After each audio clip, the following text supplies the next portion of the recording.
Out of the tensions in Ukraine, the conflict is happening more than 4,000 miles away, but we're likely to feel the effects here too. There are three ways this could impact our wallets. We're looking at rising oil and gas prices, rising food costs, and a volatile stock market. Tonight on the Answer Desk, we're talking with experts and digging deeper into why.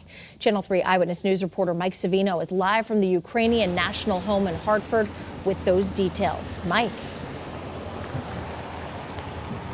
Well, Aaron, those impacts are because of who's involved. Russia supplies a lot of oil to our allies over in Europe. Meanwhile, Ukraine is a major provider of food for much of the region. So while the U.S. doesn't do a lot of trade with either of these countries, experts say we'll still feel those impacts here.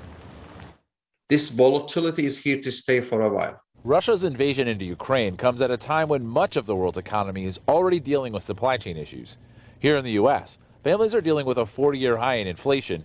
So how will a military conflict impact the global markets? Experts say in the U.S., we'll feel it in three places, starting with energy prices. We're going to face some lasting impact here. Russia's top export is oil to Europe. Oil prices around the world are already going up, and that's leading to price increases in gasoline and other fuels. That could drive up inflation in general. Everything that we do, we need to survive. It depends on the oil, all those energies. Then there's food. Ukraine is a major supplier of key products, including wheat, corn, and soy. The U.S. doesn't rely on Ukraine for food, but a shortage around the world could still force prices to rise at the grocery store. U.S. consumers will be competing with European consumers. Then there's the stock market.